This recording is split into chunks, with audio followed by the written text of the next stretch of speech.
Hello, everyone. Welcome to the Hypercorps 2099 live question and answer session. Uh, for those of you who are unaware, Hypercorps 2099 is a rules template that you lay onto your Pathfinder or your 5th edition D&D game. It takes from being like sword and sorcery fantasy into being into the future with cyberpunk, hypercorporations, and superheroes, and all that good science fiction stuff. We're going to start by briefly just introducing everyone on the design team. My name is Mike Myler. I'm the project manager and the guy who thought all this up, and I guess lead designer and author would be the proper that. Unfortunately, Luis Loza is not here yet. He'll be here later. He's going to be our developer for Latin America, and toss it over to Savannah. Hey y'all, I'm Savannah Broadway, former Paizo intern and Purple Gnomeling extraordinaire. My area of interest is going to be Wallachia, filled with blood magic and hyper vampires and Dompiers who are punny jerks and make fun of Ottomans. So. Okay, and then Mike. I am the other Mike. I'm the Canadian one. I am going to be the editor for the book, as well as working on Lucrum, and if we reach the stretch goal, which I'm still hoping we will, hyper magic. Lucrum is a very paranoia, high hypercorp focused area. It's like 1984, but we'll get there. We'll get there. Nathaniel. Hello, I'm Nathaniel Batchelor. I am lead artist on Hypercorps. Yeah. And what else have you worked on, Nathaniel? Well, I worked on Varanthia Codex. Did a small stint on Adventure a Week. Yeah, there we go. There's some good Nathaniel artwork. There we go. Weird with the Dragoni. And then And it looks much better in print. Oh, it does. It's gorgeous. Justin? Yeah, I'm Justin Andrew Mason, graphic designer, general catch-all guy. I'm the guy back in the shadows that when somebody needs something, I figure out how to make it work. It's true. It's true. Okay. Let me see. We got some questions we had a couple questions to start with, but Mike brought up the good point that some people might not be on the dot here, showing up at 8. So we're gonna begin the question part in about 5 minutes or so. So what should we talk about in the rest of the 5 minutes we have waiting for people, guys? We should go over a little more of the general stuff for Hypercorps for people who are interested but don't know too much about it. Okay. Well, the way we're doing the book is there will be 6 locales. Each one gets about 8 pages. We're covering the Hypernet, which is essentially another dimension. You can download the PDF for the Hypernet right now if you haven't already done so. It's free. It's right on the Kickstarter page. Then there's Neo York, which is like superheroes and very much future, like a mega metropolis. I'm writing that. And then Cleveland, which is the exact opposite. It's been turned into like a wasteland. I'll be writing that. And then Kathmandu, which is a like mystical city, or which has become a mystical city and like a waypoint in the dimensions. I'll also be writing that. And then, Mike, you want to tell us about, or I can talk about Latin America too, because Luis isn't here yet.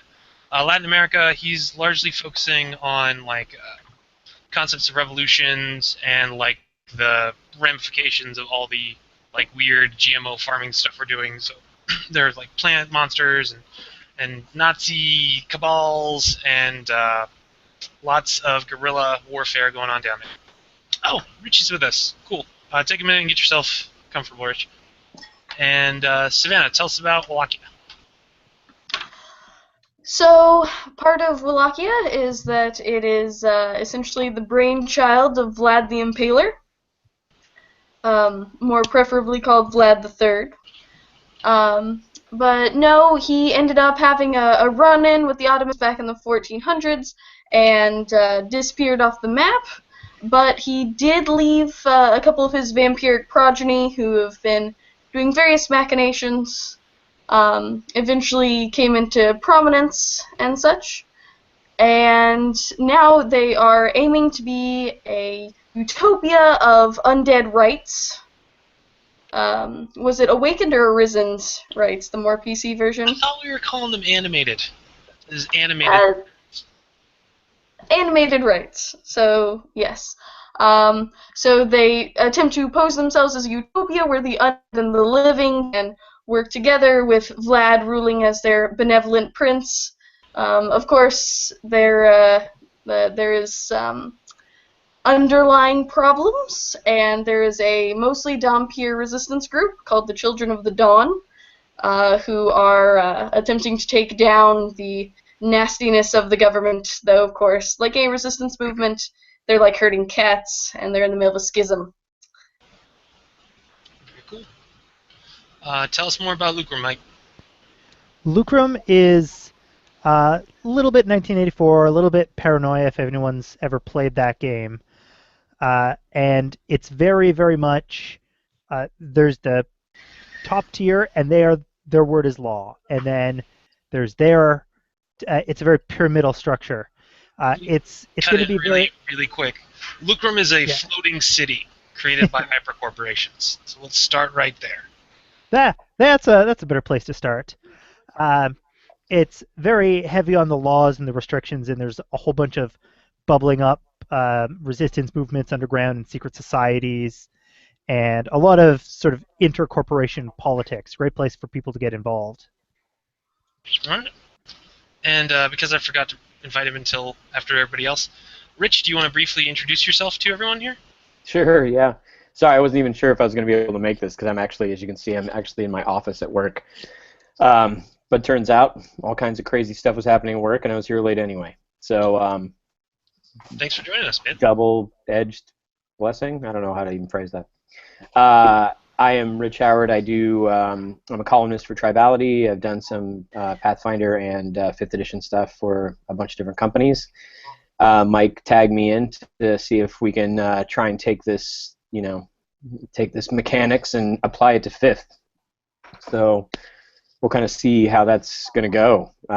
Pathfinder with mechanics and 5th with mechanics are sometimes pretty entertaining mashed together, particularly when you're doing a mechanics overlay like this. So I've been talking to some other people that are trying to do some conversions for things like Mythic and that kind of thing for overlays for 5th, and we're all kind of banging our heads trying to make sure that the numbers crunch right, because 5th is about tuning the numbers down a little bit. So, but the first pass I think worked out pretty well. Don't you think, Mike? Yeah, actually the second session for the third. The next 5th edition session is this weekend, and my playtesters already had like a whole page of notes for us. You were right about hyper items, man. The way they're doing magic items in 5th, it's just not going to work. We're just going to have to drop it and write something new. Yeah, and this is what's going to happen, I think, a lot. This is going to be, it's going to be a bit of throwing stuff on the wall and seeing what sticks, and having playtesters taking a look at this on the table and see what happens, because there's a ton of mechanics for everything in Pathfinder, and that's pretty awesome for the crunch. But things are so loose and relatively flexible in 5th that, we're just gonna have to kind of see what happens. I think one of the places we're gonna get a break. One of the places we're gonna get a break is with the cast section, because in Pathfinder it's all codified and very clearly, it's all basically a lot of algebra. And then with 5th, we're not gonna have to.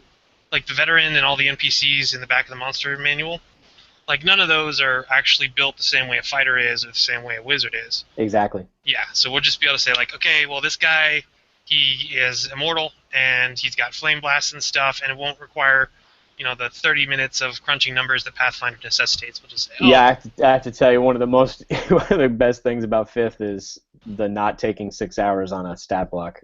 Like, oof, so much better. But yeah, we're going to have to just see how this goes. So some of the things going to 5th is pretty smooth and easy.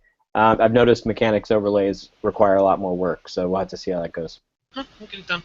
Anyway, nice to meet you guys. Sorry I'm all in last minute. No, that's cool. Thanks for showing up. Okay, let's get into the questions here. How much of a role will third-party classes be in the world? Alright, so we don't have any out of the gate third-party classes. Well, that's not true. So we have two classes that we're building specifically for Hypercorps. One of them is called the Netjacker. You can go download it right now. It's awesome. And then the other one, and the Netjacker is like specifically like a hacker type person who controls drones or like a robot buddy. And then I wrote an archetype the other day where you jump into your robot buddy like a mech suit. So that'll play a big role. We've got, I don't know, 6 or 7 cast members that are Netjackers. And then They're where it's at. yeah, well, you're just saying that because you're one of the Netjackers. Well, yeah. Then Awesome. what else do we got? And then the Velocities, which we're still playtesting, which Lanrafni is also a Velocities.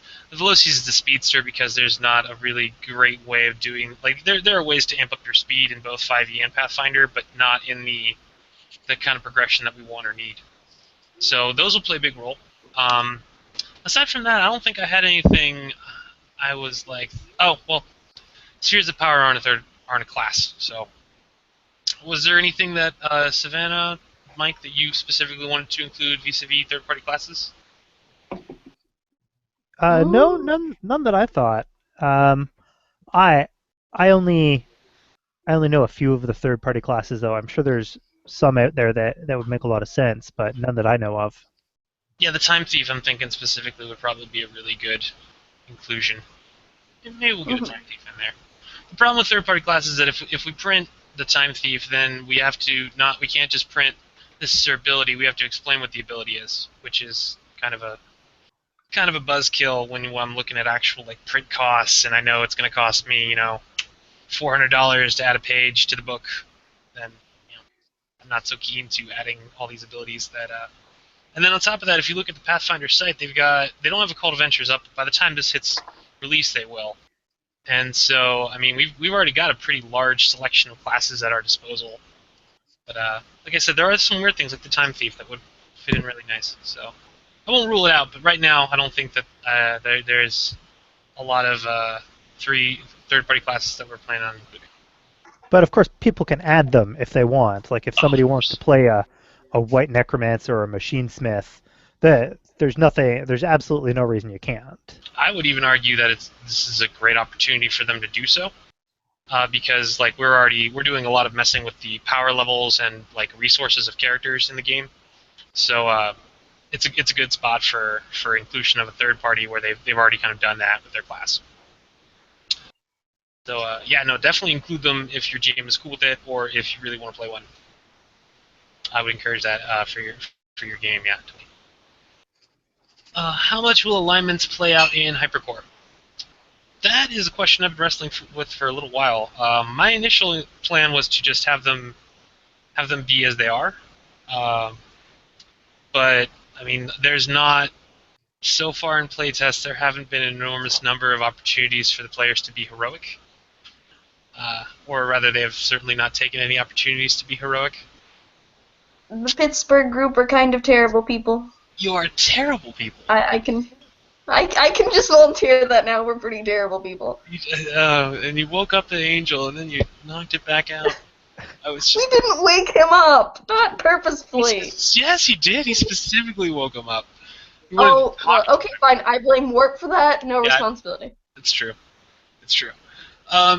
But no, I mean, morality and ethics play a very large role in Hypercorps, and like there's in the game mastering section, one of the things I have to talk about is including moral quandaries for your players, right? They should always. You're basically selling your services to a corporation. That's generally not good. Yeah, I've been waiting to find where the like water line for people is, and I can't find it. Like I haven't found something despicable enough for Hypercorporation to pay operators to do, where the operators are like, "Oh no, we can't do that." It's like, "Yeah, here we go, give me the money." And but there will always be operators keeping puppies. I'm just gonna say that. True. We have not roasted puppies yet. There will always be operators would probably be against puppies in it to just take down the hypercorporations. They'll take money, but they'll be like, okay, this is going to weaken hypercorporations all in all. Like one of the cast members is like Wild Style or what was his name? Wild One. Yeah, and I sort of set him up as just generally anti-hypercorporation. He just says, "Get out of people's lives." He just wants them to exist as boring old entities. Here is Wild One specifically. Varley spray gasket. well, so yeah, I think we might talk about being a little bit more lenient with alignments in the game mastering section, because otherwise nobody will be able to play a paladin. But alignments are treated differently in 5th edition, are they not? Yeah, I was actually going to bring that up because alignment. There's no alignment restrictions for classes anymore. The alignment kind of tendencies are laid on races. So you could play a chaotic evil paladin if you wanted. It doesn't really matter as much, and you don't have to be within like 1 step or 2 steps of a god if you're a cleric or whatnot. Which I think actually in 5th leads to some pretty interesting role playing opportunities. So paladins are more focused on oaths and what those oaths specifically do. So there's a lot less arguments about, you put on a black cloak and made a stealth check, so you lose all your paladin powers, kind of arguments. So I think that'll be a little bit easier to deal with the 5th edition conversion. Probably one of the easier things that'll leave people open to be able to do whatever they like. All right. Does anybody have anything else to add about alignments in Hypercorps? Good. All right. Will there be adventures to follow up to after the Hypercorps releases?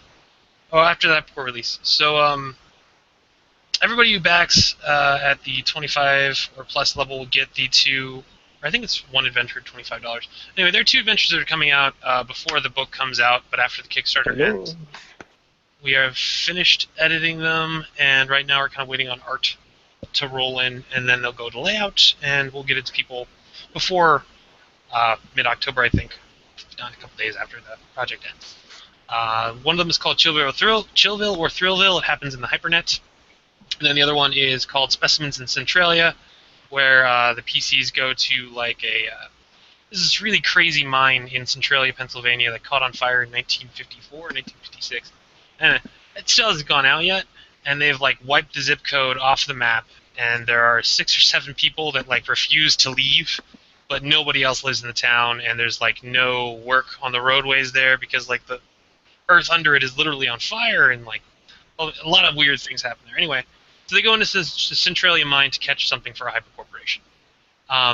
Those come out immediately, and then after that, yeah, we are absolutely planning on adventure releases. I don't have any specific plans. I know, Savannah, before we started the hangout, you were talking about doing something. Do you want to tease people with that? I have a very soft spot in my heart for clerics who follow diabolical deities, and I think it would be interesting for Viztau, a specific hypercorporation interested in the divine, to eventually bite off more than they can chew and tick off some specific deities, and them recruiting operators to try and put out this fire that they started.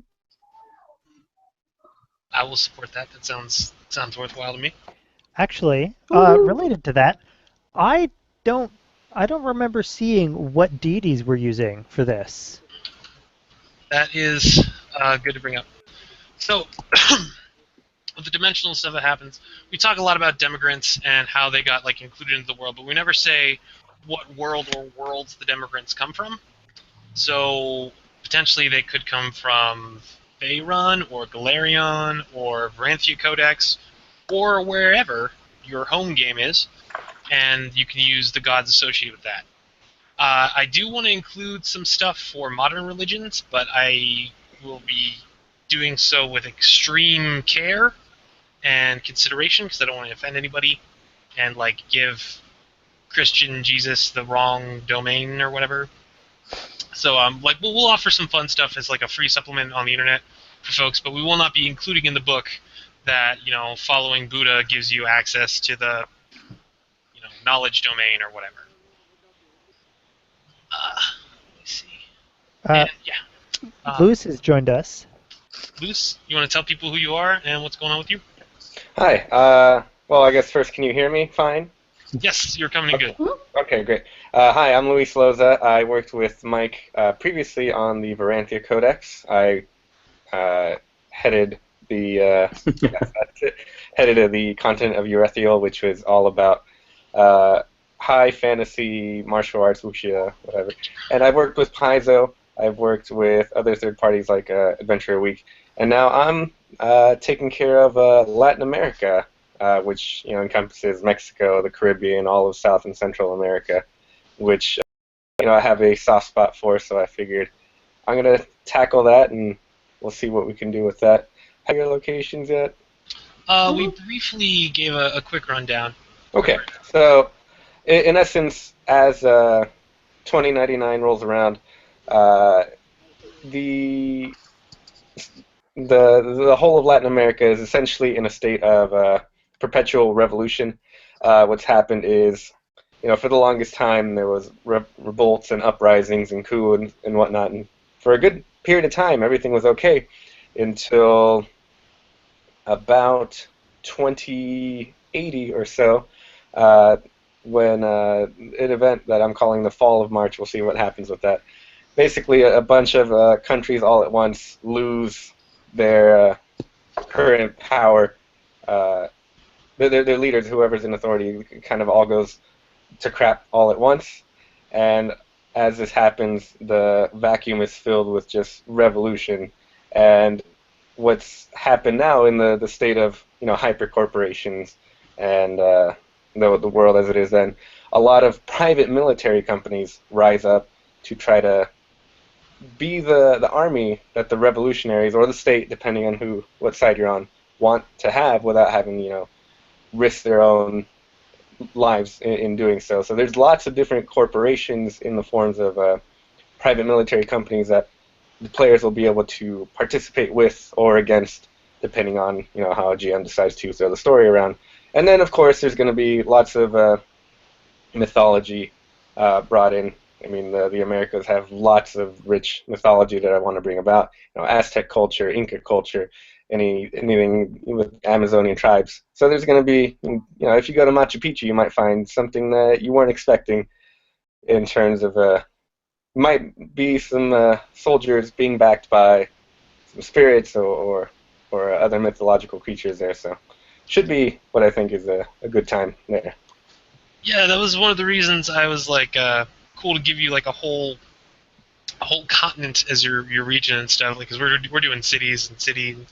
I mean, Kathmandu, we can argue it's slightly regional, but it's still not as large as like a continent, because like that's going to be the most adventurous of the locales, right? The most, like, there'll be, like you were saying, Machu Picchu temples and pyramids and stuff, and like you're not going to find that kind of dungeon delve in New York, which is a sprawling metropolis that now includes Newark. So. Exactly. All right. Yeah, paramilitary. Yeah, you covered most of everything. Yeah. Yeah. Did you have any plans for adventures after the thing's released? Something you particularly wanted to write for adventure-wise down there?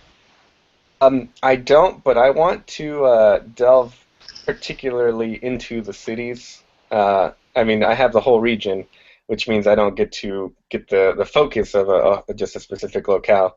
Where you get the broad strokes of a whole region. It's kind of nice to work within a city. So Sao Paulo, in particular, and Guadalajara in Mexico are two places I really want to eye. So I'm gonna flesh some things out there, and then hopefully be able to get a chance to work further there. In particularly, Sao Paulo has the Hypercorporation Lucrum, which is safely nested right under the what used to be the statue of Christ the Redeemer. And it's a perfect spot to have PCs invade or do whatever PCs end up doing for a hyper contract. Terrible things, generally. Yeah, generally. Someone is going to knock that over. I guarantee it. Oh, it's already knocked over. So it's someone got to that first. So maybe some ruin PCs. all the fun for the PCs. Oh, maybe they get hired to take over and then rebuild it. That's one of the possibilities. Then knock it over again. Exactly. My players in Latin America right now, they might knock it over. I don't know, or knock over what's left of it. But okay. Well, let's get back to we got a couple more questions here. And then okay, that's a good leading question. Will there ever be a crossover adventure with the Varanthi Codex world? So, Lewis Porter Jr. is doing a project which I can't give many details on right now, but it involves tying in multiple different universes. And I have agreed already to tie in Varanthia Codex and Hypercorps 2099, and I intend to link them together. So, yes, there will be a crossover adventure with the Varanthia Codex world. What is that? The World Eater thing, Mike? Yeah, that's Crisis of the World Eater. Crisis of the World Eater. Yeah. Is the working title right now. And Mike Does wrote that the. mean there get to be Mecha Pengus in Hypercorps? Because there need to be Mecha Pengus. I'm just saying. Oh, We've got a perfect opportunity. You Aren't brought we up the including, Mecha Pengu. aren't we including There's already one of the art. NPCs in it, in Hypercorps from the Varanthia Codex already? we are including one, which I still need to get actual written permission saying that we're allowed to do. But yeah, we're going to include the Empress of the Mists, which is one of the immortals from Luis's Erethiol. So in Varanthia, they're on Erethiol specifically. Everybody is either super magical or resistant to magic, or can like suck up and magic and shoot it out of their bodies, or they're immune to magic and also immune to aging. Three of the very prominent ones. One of them will have been dragged. So also in the HyperNet PDF, there's servers, right? And one of the servers is Varanthia Codex Life and Death, which is like a super hardcore MMORPG server that people have like hired wizards to enchant to make it into a real life and death kind of thing. And that's where we're going to pull our Empress from the Mist from. But yeah, she's going to be the character from Varanthia Codex. Yeah, that's going to be awesome. I don't know if there are any other ones we want to bring in. What would be good to bring in? There are a lot of good characters in Varanthia. I don't know. We'll see. We'll see what we've got a couple spots open in the cast for pledge backers. And if we've got enough room, I don't know. I don't know who we bring in. I really don't. Boris? No. See, Boris would just destroy everything. That wouldn't be any good. Spoony? Spoony might be a good character. Yeah, he might get along in Hypercorps 2099. Yeah, I could see Spoony surviving. Yeah. I just really liked him after our adventure. After the Masters of Varanthia playtest, yeah. Now, Spoony's a good character, yeah. We'll see. I mean, I don't know. Depends on how much flex room we have in the book after Monday night comes to a close. All right, and then will there only be humans and cyborgs, or all races be involved? There are humans. There are definitely cyborgs. There are definitely elves and dwarves and gnomes and halflings and Tieflings. tieflings. Do we have any other? Oh, there's a doppelganger on the cast. Is there anybody else that we got in the cast that I'm forgetting of that is of a weird race? Have we mentioned gnomes yet? We have several gnomes. We do have several gnomes. We do. Do the Beastmen count? The Beastmen, I guess you could count them. They're only one of them is actually a proper Beastman, K9 the Jackalware, but the rest of them are going to become Beastmen through their Hyperscore thing, so they won't technically be a Were-Tiger or whatever. They'll be a human or an elf that has traits that make them look like a Were-Tiger or Animal Man, the complicated Russian name that I thought was a good idea to use. We do have an android. Muschini Zivotnik. There we go. Yeah, we do have an android. Although he's not technically an android. He is an android race, but he's an alien intelligence trapped in an android's body is what he is. Nestar, is that who you're thinking of? The guy from the Soldier Corps?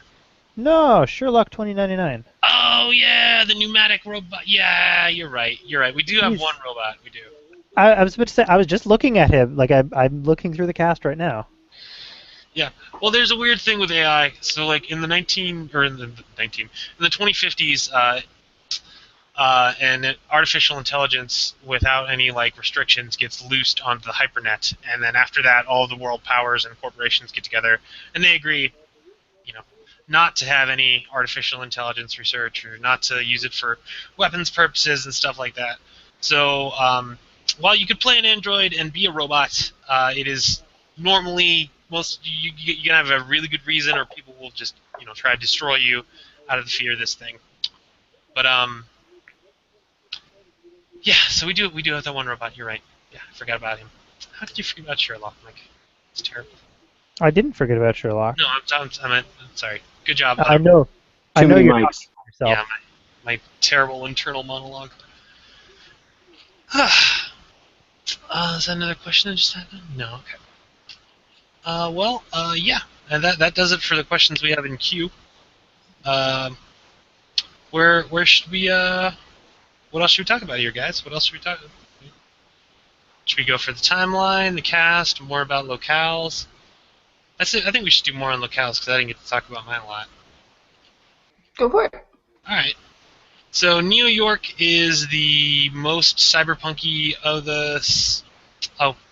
Ghost Shot is an Abernaut. He looks like he's undead, but he's not undead. Although we might change the way we do his build. We might just make him into a proper undead that is also hyper. But Ghost Shot is awesome. He is my Roosevelt. I firmly believe that some incarnation of Teddy Roosevelt should be in all role-playing games. So ours is like the cousin of Teddy and Franklin, who was like a badass gunslinger in the Wild West, and then got hit with some magic and became immortal and is still like rolling around trying to deal out justice.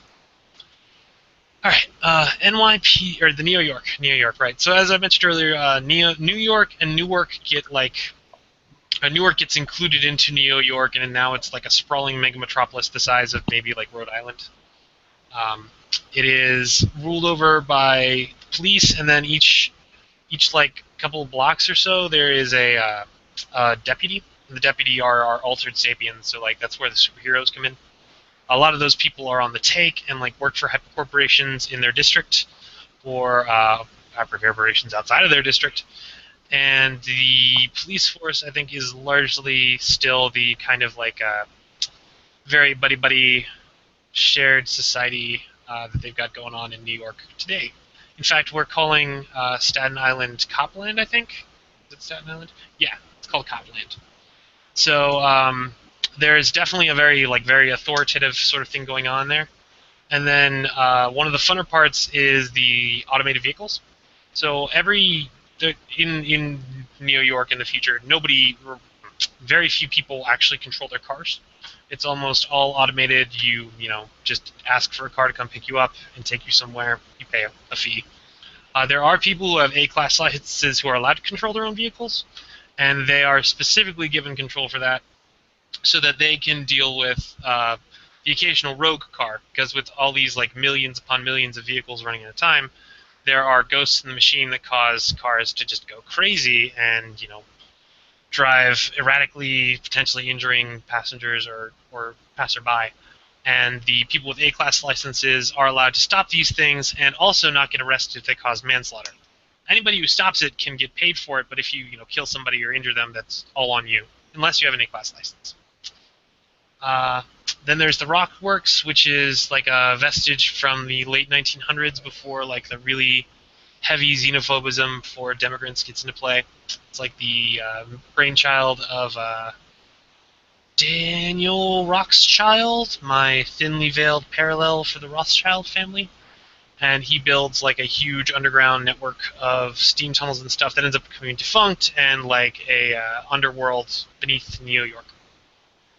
And then each of the various boroughs gets its own treatment, and hypercorporations play a very large role. And we'll be including a lot of stuff in that for there.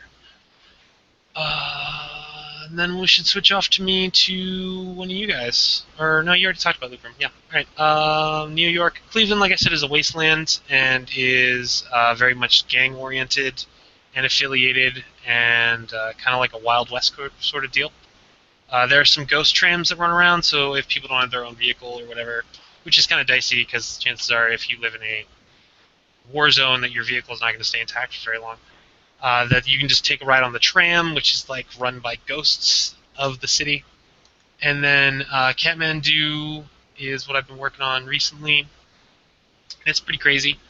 It's like a mystical nexus, and a lot of dimensional stuff happens there. Like I have here, it can draw creatures through it. It can draw places through it. It can cause it can like align with demigrant portals that opened up in 1876 and closed in 1899 are the ones that opened up the end of the 20th century and caused things to like appear on the other side of the world. There are a bunch of cults there that are drawn by the mystical nexus because, source of power. Hypercorporations as well, although their involvement in Kathmandu is very limited by edicts placed down by the relocated Dalai Lama and his authoritative advisor, the Scion of Chi. And then there are Chi monasteries where lots of martial arts going on, and that is why the annual World Fighting Tournament is held there, which is the only bigger sport than Murder Ball, or sporting event than Murder Ball. There will be rules for Murder Ball in Cleveland, by the way, in that section, because a lot of Murder Ball teams send their players to Cleveland to train. And then there are ecological conserves all along the Nepalese mountainside where the Sign of Chi and then one of our backer characters, which I'm not going to mention yet, are involved with and keep like a good place for some like regular sword and sorcery type adventure, regardless of locale, because there'll be like a little bubble with like a desert inside of it, a little bubble, well not a little, but comparatively, bubble with rainforest inside of it, all alongside the mountain before the metropolis. And check out the Hypernet in the PDF. And that covers it for locales. Right. What next, guys? We should talk some about the cast and the corporations themselves. Okay. I think. Let's talk about DM1, who is Justin Andrew Mason's character. Because Justin went for one of the like illustrated levels of pledges because he's awesome. So I made him this character that is a ex-hypercorporate executive that gets nearly like he starts off from nothing, makes his own like what did your character design? You developed an integrated system for biomechanical interface for real-world applications in 2051, which he spins into a hypercorporation and then like dominates the robotics industry for 2 odd decades, and then something terrible happens to him. What is the thing that happened to you? After undertaking an experiment with a new designed proxy, he was nearly killed and changed from the experience, and then he decides to become more heroic, quote-unquote. And he's like the corporate-sponsored superhero. He's part of Soldier Corps, which is one of the like super teams rolling around Hypercorps 2099, and he drives around a gigantic mech. He is an archetype of the Netjacker. And that's one of the pieces Nathaniel's on right now. He's got the Soldier Corps lined up. Oh, that's something we could talk about. Nathaniel's art, because he has artwork. Ha! Can you screen share some artwork for us, Nathaniel? We'll talk about those characters in the cast. Yeah, sure. That would be solidly relevant. Oh, that's a good one. That's one of my favorites. So that's Lady Adam. You have to share his screen. Oh, did I not share a screen? I thought I was. Son of a monkey. No, it's still showing you. What if I double click on him? Talking. If I click on his picture, I can see it. Is it doing it now? Yeah, if I clicked on the picture, it showed Okay. up. I think I had to double click on the pictures. I thought I'd been doing that the whole time. I'm sorry, everybody. No, we can click on him to see it in our screen, but you have to do something special. Let me see. If I did the special thing or not. Because otherwise, it just shows up as his little thing down there. Okay, no, we're good. We're good at this point. We got it worked out now. I had to double click. Okay, so that's. That looks awesome, by the way. Yeah. No. Thank you. Oh yes. I like my robotic characters. Yeah, you know your robotics, man. You know how to depict them. You do a great job as like a concept artist for a robotics firm. You should look into that and see if any of them are actually hired for that position. That's why the city I am digitally painting is killing me so much, because I'm going, I want to be a concept artist, but good lord, my hand! Someday. All right. Well, this is Marie Curie. For people who are not familiar with Marie Curie, she is the French scientist who discovered radioactivity and then died of radioactivity poisoning not terribly long after. In Hypercorps 2099, though, that's not what happens to her. She gets that Roxchild guy I was talking about, gets her and a bunch of other scientists to help him build the Roxworks. And then before she succumbs to radiation poisoning, they stick her into this like giant iron lung, which you're seeing the 2099 version of. And she's been, I mean, she started smashing Nazis in World War II and has been a member of the global community in the 150 intervening years after that. And yeah, what I just told you pretty much atomic punk plus cyberpunk, and I think you hit it. I think you hit it right on the nose. It's good. For someone who doesn't draw a lot of cyberpunk, I'm actually rather not cyberpunk, but steampunk. I'm rather proud. Yeah, no, you should be. That's solid. Let's see Torius. I haven't seen the finished line art for Torius. You said you just finished it the other day. Torius is a particularly close character for me because I've actually played Torius in a number of games. He is the Olympian master of many sizes, and apparently very hairy. Yeah, man, you were not playing around. Okay, I'm not against that. I'm not against that. You said Olympian and Hercules, like, and I went, you know what? I'm gonna go for most likely what was probably really accurate. I'm not sure they actually shaved their legs back then. No, they probably didn't. I don't know. I was a classics miner, but I can't remember hearing anything about razors, so I'm gonna assume they didn't. And yeah, he's like a big well, I mean, not always big. He can become very small. Charismatic member. He's one of the Duo Omni, which are the Italian superheroes from World War II. And or no, wait, he's not one of them. I got that wrong. I got that backwards. He's an actual god that got like lost because he was drunk and belligerent, and then he gets sucked back into Earth in 2076 with the tachyon flux, which would be probably worth mentioning. So in the timeline, what starts everything, what sets all this all in motion, is that a time traveler arrives, aiming poorly, in 1876, and that opens up all these dimensional gateways to other realms and leads to the Democrats coming to Earth and the changing of all the history. And oh, awesome, good call, Nathaniel. This is the piece of art that will be showing up in that timeline section of the book. So if you look in the upper right-hand corner, you can see 1876, the arrival of Democrats. The really awesome shot of a train about to hit a dragon as it like tries to kill a knight hopping through a portal. And then the Mushini Zimotnik, or whatever horrible Russian name I decided on, are in the upper left fighting the Donner Krieger, which are the like the Ubermensch German super soldiers. And then on the middle right there, you can see a very iconic 1980s action villain about to die, and you can't see it here on the Google screen, I don't think, but it talks about how there's like registration talks. Yeah, you'll see it. You'll see it on the newspaper headline. And then you have another. Oh, there you go. Yeah. Vigilante murder spree prompts registration talks. And then you can see the vigilante in the back about to kill him. And that's another character I used to play, by the way. That was Sniper / Mercury. Do you want me to show the work in progress of the city, or? Yeah, go ahead and show him the Lucrum. This won't be the full page Lucrum shop. This is the shorty. What? That came along a lot since I last saw it. Yeah, I was working on it while I was muted. Awesome.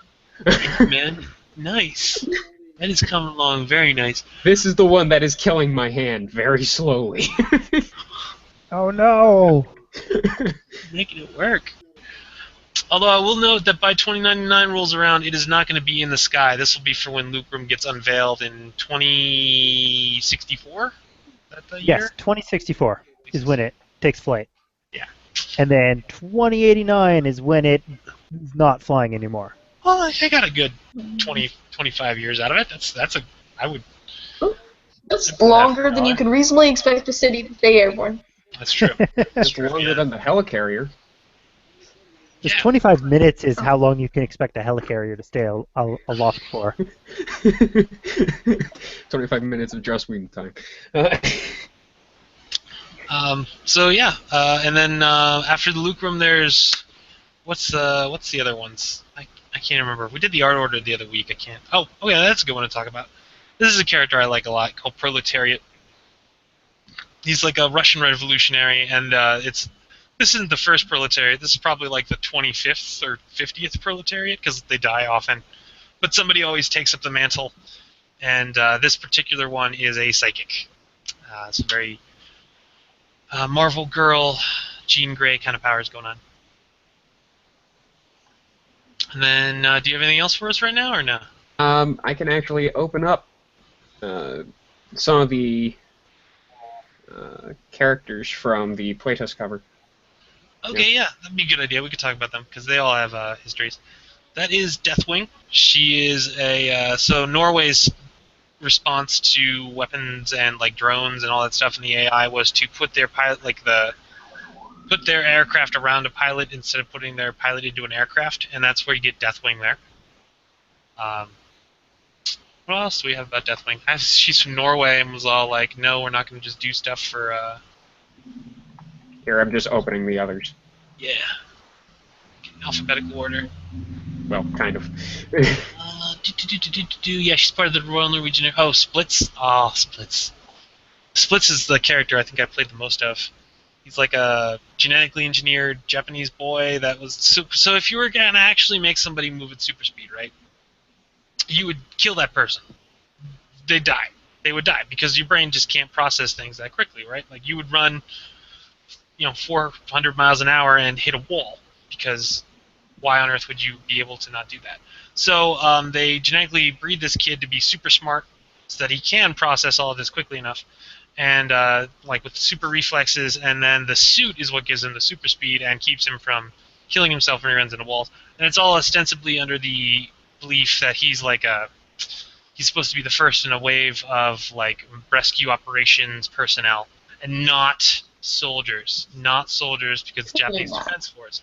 Although that all recently changed in the news. I don't know if you guys watch the news or not, but Japan is now allowed to deploy their military against powers that threaten their allies, which is the same thing as being able to deploy their military anywhere.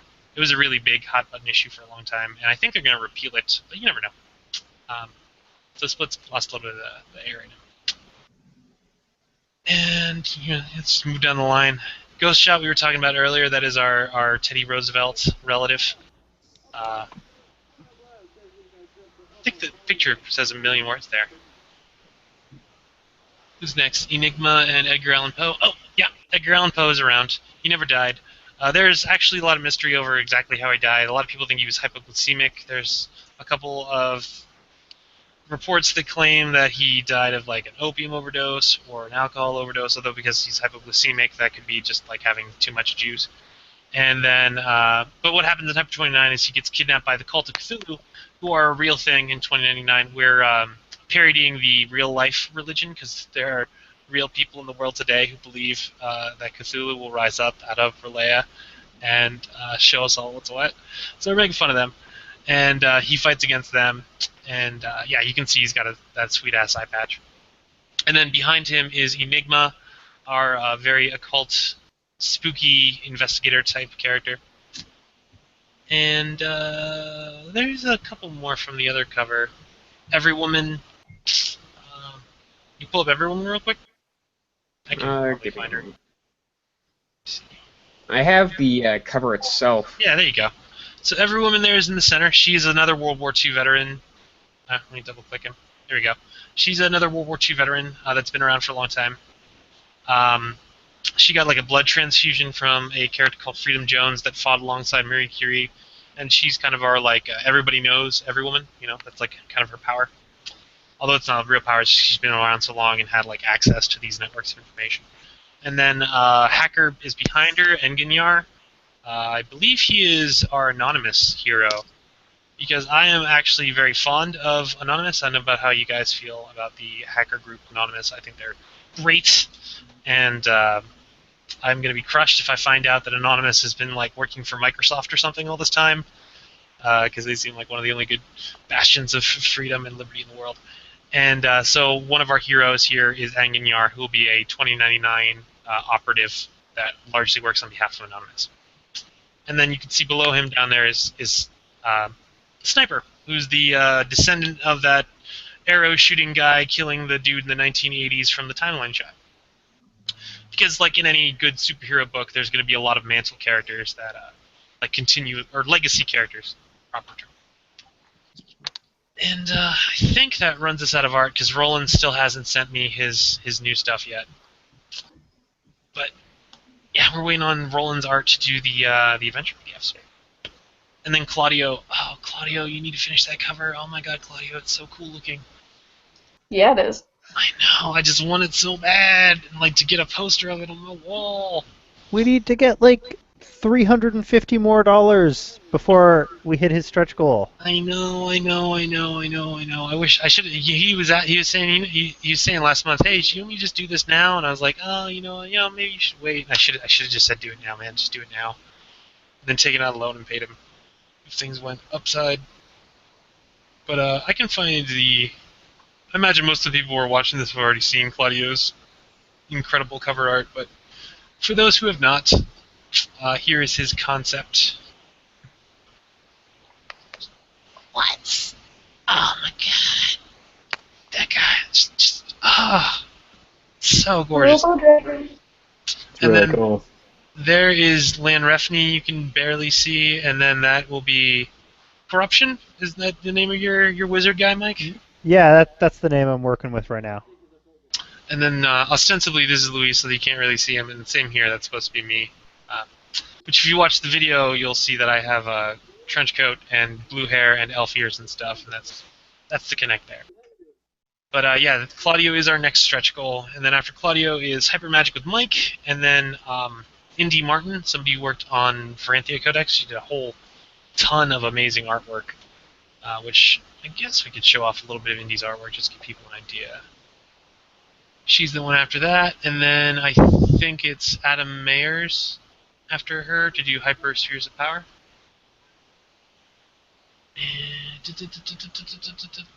Yeah, Spheres of Power is after Indy, and then Mutants and Masterminds. If we get past that. Jacob. Yeah, Jacob from Mutants and Masterminds.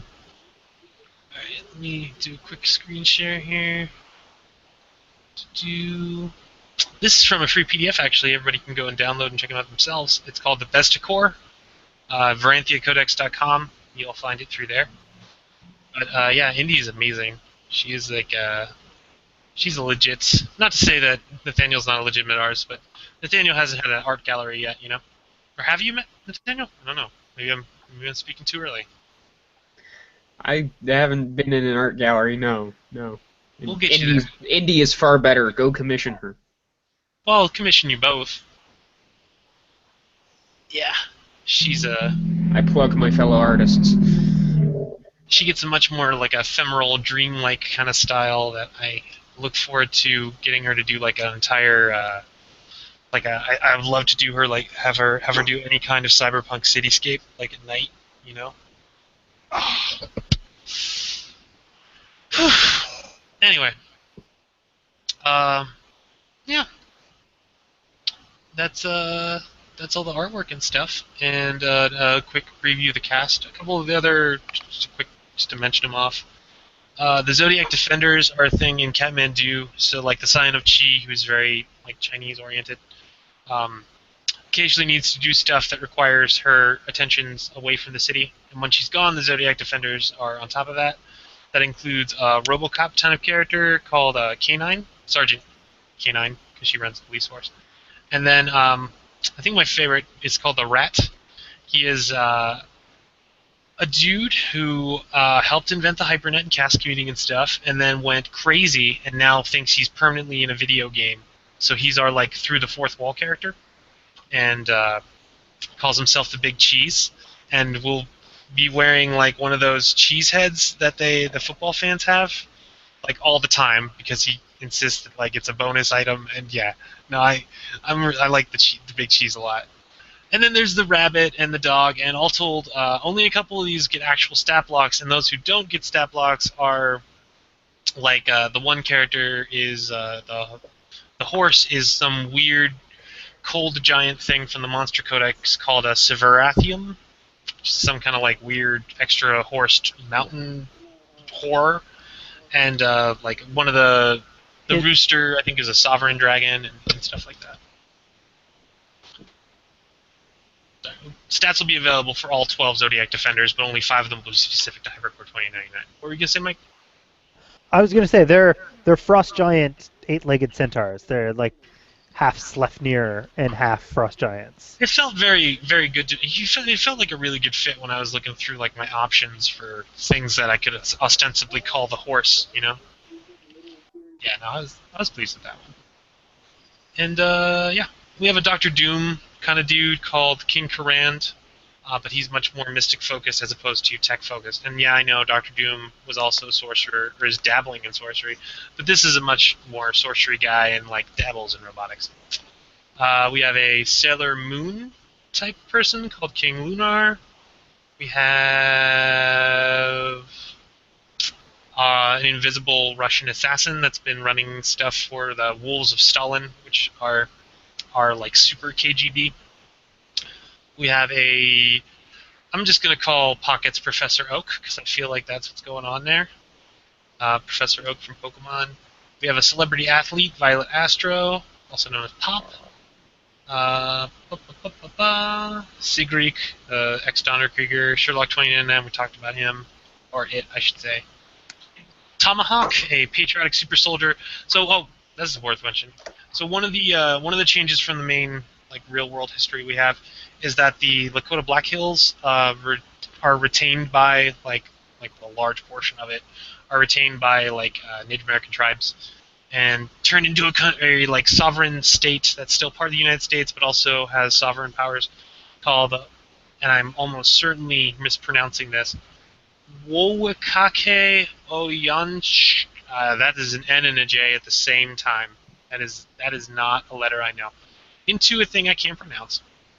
And they have a patriotic super soldier called Tomahawk, who will be our Captain America type character, which I'm excited to get because I love Captain America, but I always feel like this weird guilt when I'm reading Captain America, and I look forward to not having any of that guilt when I'm writing about Tomahawk.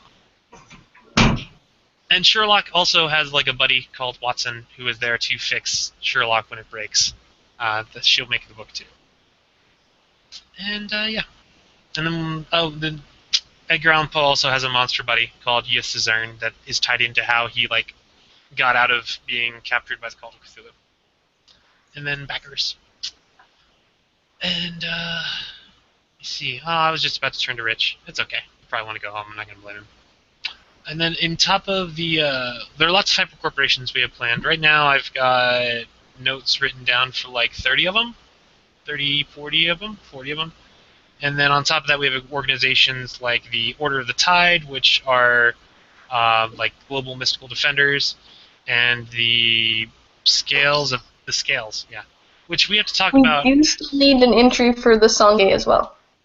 Oh yeah, the Sangre. Yeah, yep. The Sangre are the vampire mob. Yes. Basically, Vlad the Impaler in his somewhat addled state, because one doesn't come back from being goo without some repercussions. He decides that he's going to reestablish the Order of the Dragon that his father was a part of, and despite the fact that there is no Ottoman Empire to fight, he forms the Sangre to fight them when they arise. He later decides that the African Union is his new Ottoman Empire, and it begins all over again. You guys are right. We should have talked about the timeline. So one of the things that happens in the timeline is that Nelson Mandela comes back to life and becomes this like god king of Africa, and then acts as an advisor and like unites the continent into an organization very similar to the European Union. And that's eventually what ends up happening to China as well after a very long and bloody 18-year civil war. But important thing about the UA, the United Africa, or AU, the African Union, they are super anti-undead. So like a very bad zombicide outbreak happens in Zimbabwe, and then they all just declare if you are undead or harboring undead, you're going to go to jail. The undead will be killed. And so then Vlad Tepes, who recently comes to power in Wallachia, just opens up his doors like he's a really benevolent dude, being like, hey, all the undead, you are welcome in our borders because we're humanitarians over here. And yes. Yeah. Skull Island, I hear a lot of good things about. People like Skull Island. Skull Island is a giant artificial structure in the ocean, not in the real world. Hypercorps 2099. that like uses underwater turbines and other sources of power to shoot canisters of radioactive and toxic waste into the sun like every day, and it's become a huge ecological anarchist free state. Uh, there will be a locale book for that. Oh, that's worth mentioning too. So there's a question about adventures after the thing comes out. There will also be locale books because I don't think we're going to hit the stretch goals for Nolanet or Free Phoenix or Dead DC or Eldritch Greenland, but I really like the people who are going to write them, and I really want to see them happen. So they will be first in line for product development after Hypercore 2099 is out the door.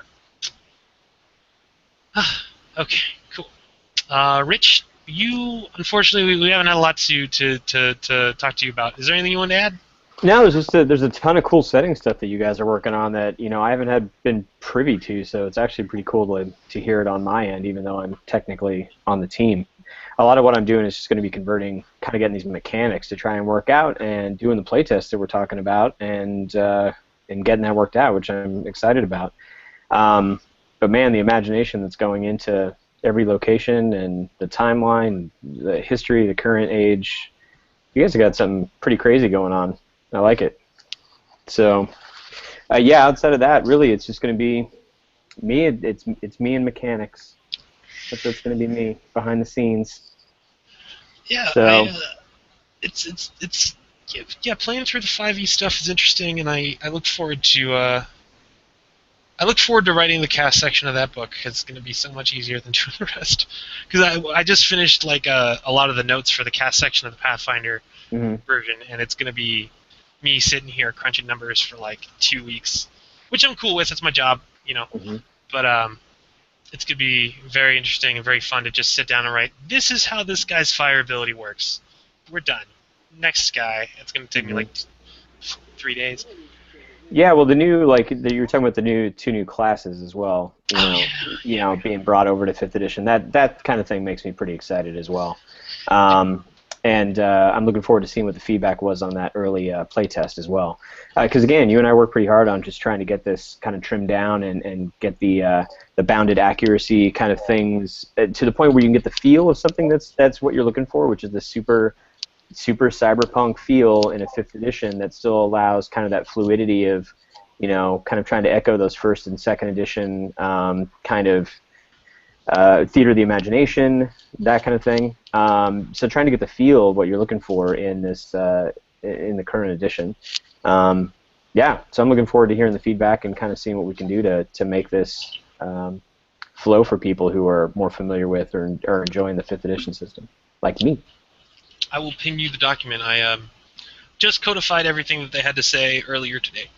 And a lot of their complaints were just that like there wasn't enough stuff in the playtest, but that's because there's stuff that we did not release in the playtest that is in the playtest. So sure, yeah, and that's just the way it's going to be. I mean, we don't have 750,000 playtesters over 2 years. You know what I mean?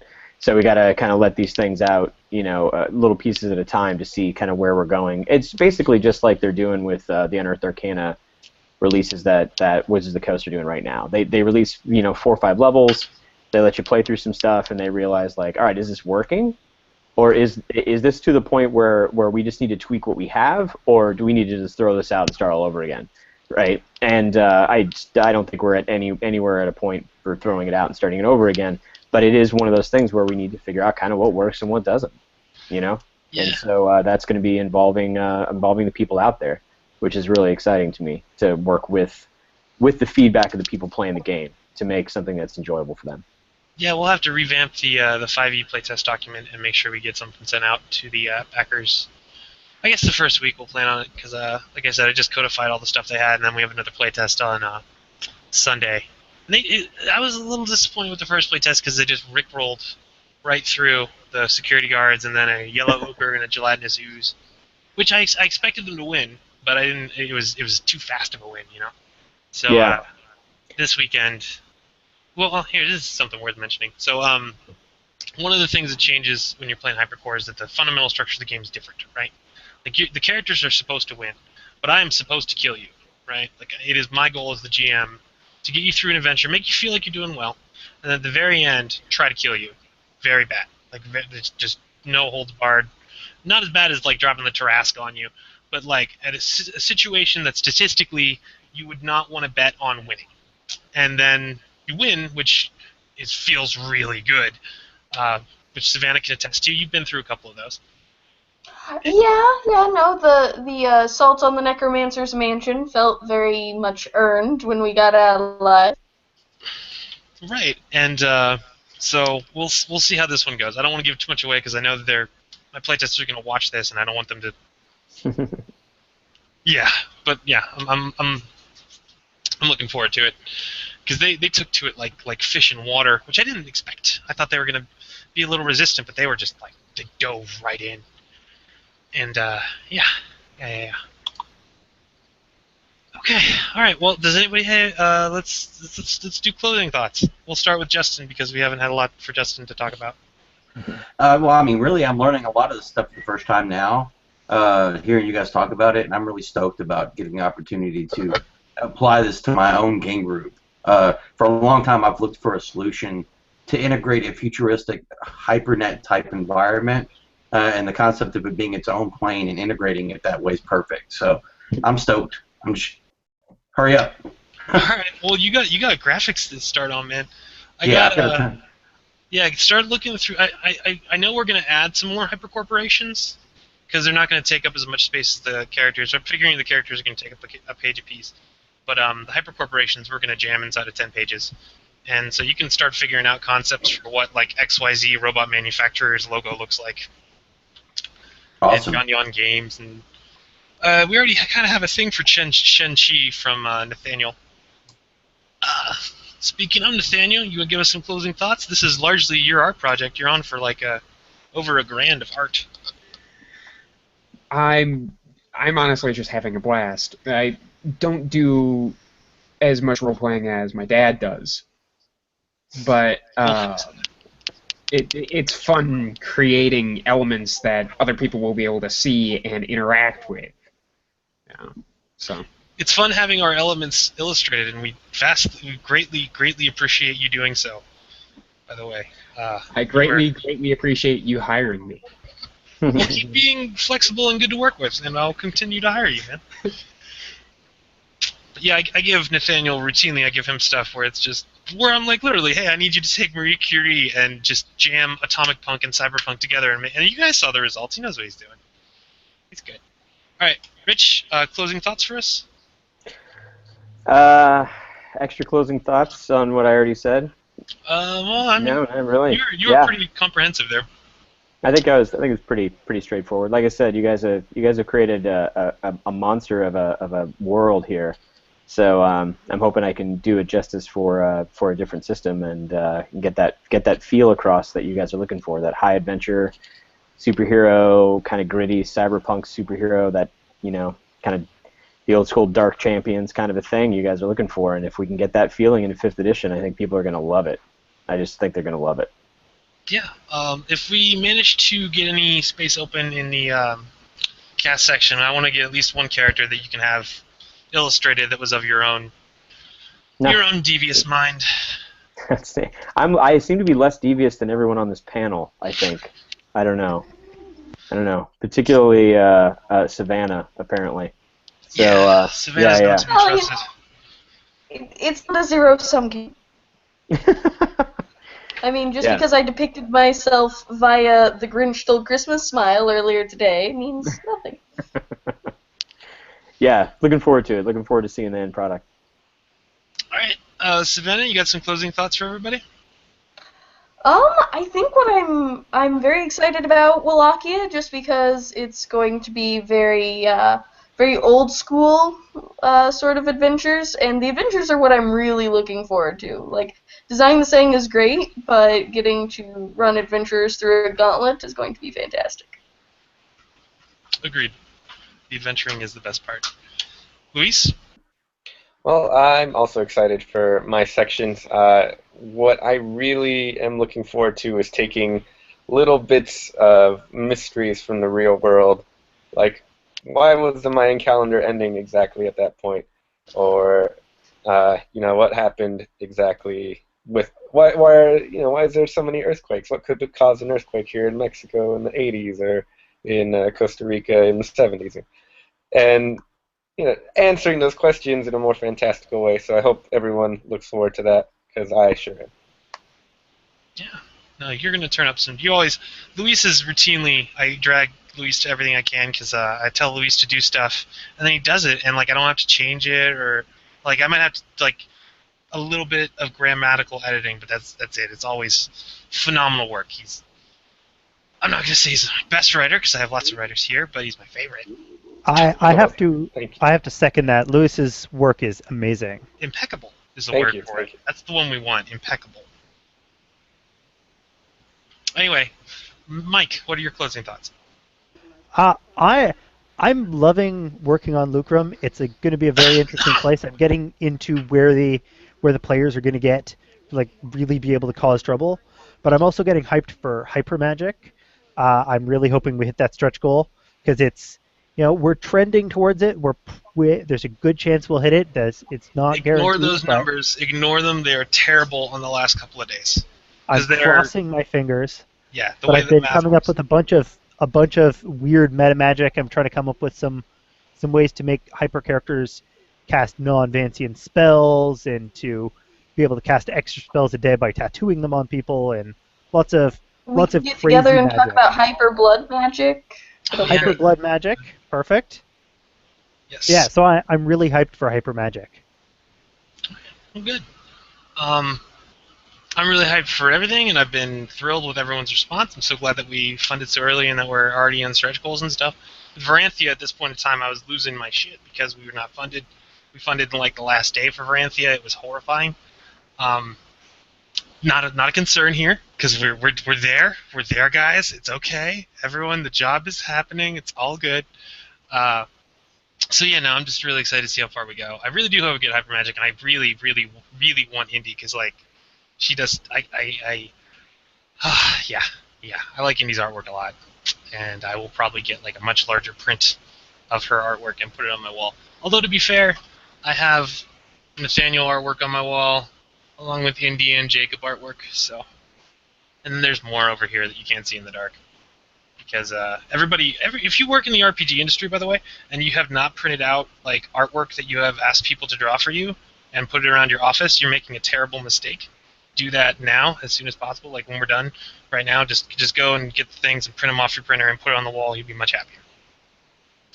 And that, I guess, is going to be my closing statement. No, please check out the Hypercorps Kickstarter if you haven't. If you have, and you have not told everyone you know, please tell everyone you know. We have retailer levels for gaming shops because I love my friendly local game store owner, and everyone should, and we need those businesses to keep operating for us to enjoy the hobby that we have all made so integral to our lives. So tell your game store owner about Hypercorps. They might be interested in picking up some copies. And tell your friends, and stay tuned. We're finishing up on Monday night. It's going to be sweets. And if you have any other questions, please let us know through Facebook or email me at mike.myler.adventures.com or hypercore2099@gmail.com. And I should probably check that to make sure nobody did send me any questions there. And we will get back to you as soon as we possibly can with comprehensive answers. And 1 sec to check real quick. Come on, Gmail, go faster. Hypercore2099, any emails in there? Oh, do I have to sign in? Okay. See, this is why the hypernet is better than the real internet because Yes. you would just blink your eyes and your email would be right up there. Okay, yeah, no questions in there. All right, so yeah, if anybody does have any questions, let us know. We'll answer you, and we look forward to finishing this project on Monday, or finishing the funding for the project on Monday, and then getting to work on the book proper. And thank you all for showing up, and for those of you watching, thank you for tuning in. And yeah, bye everybody. Bye. Yep, good night. Bye. Good night. Night.